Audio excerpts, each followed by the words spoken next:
दर्शक बंधु आपने स्क्रीन देखिपे वर्षर प्रथम दिन में कृषकों बड़ घोषणा कर प्रधानमंत्री नरेंद्र मोदी। जदि आप जड़े कृषक आपण परिवार कहीं भी चाषबास करुँच कृषक अच्छा आज वीडियो को शेष पर्यटन देखी नि कहीं नुआ वर्ष में प्रधानमंत्री नरेंद्र मोदी कृषकों बड़ घोषणा कर संपूर्ण अपडेट आप पाइबा निहाती जरूरी। ए वीडियो को शेष पर्यटन देखिले ही संपूर्ण अपडेट पाइपर। चैनल को जब आप नुआ चैनल सहित जोड़ी हूँ चैनल को सब्सक्राइब करूँ सरकार तरफ एमती नुआ नुआ खबर गुड़िक प्रत्येक दिन जानीपारे। देखो नूतन वर्ष प्रथम कैबिनेट बैठक में चाषी गुरुत्वपूर्ण प्रस्ताव को अनुमोदन मिली। एथिरे डीएपी सार उत्पादन करुवा कंपानी गुड़िक सरकार एक स्वतंत्र पैकेज अनुमोदन करिसेंती।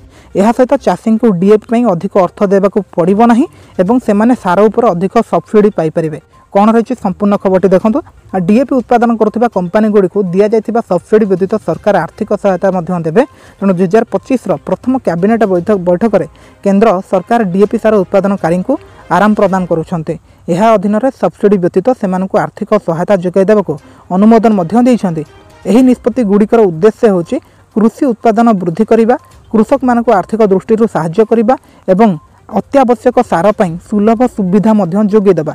तेणु केंद्र कैबिनेट रे आउ एक निष्पत्ति आसी जो कृषक मानक बीमा योजना को अधिक आकर्षणीय करने को प्रस्ताव मिली। तेणु फसल बीमा योजना को सरल करने को यार नियम एवं नियमावली रे संशोधन आनिछन्ते। यह सहित फसल सस्ता दर रे एवं सहज नियम अनुसार बीमाभुक्त होगापी व्यवस्था करा 2025 वर्षर प्रथम केंद्र कैबिनेट बैठक प्रधानमंत्री नरेंद्र मोदी अध्यक्षतार अनुष्ठित होता जो प्रमुख निष्पत्ति नि डीएपी उपरे सब्सिडी वृद्धि निष्पत्ति नि। तेणु यह पैकेज एक वर्ष प्रযোज्य होब जहाँ 31 डिसेम्बर 2025 पर्यंत यह उपलब्ध रहिबो। डीएपी सार उत्पादनकारी को आर्थिक सहायता प्रदान करने को सरकार एक पैकेज अनुमोदन करिसेंती एवं कंचामाल मूल्य वृद्धि यही निष्पत्ति से नहीं। यदि आगामी दिन में आपणकर प्रथम कथा आपणकर देखो जो आप फसल बीमा करुँच ताकू गोटे वर्ष ए पुणी थे बढ़ी देइछन्ती।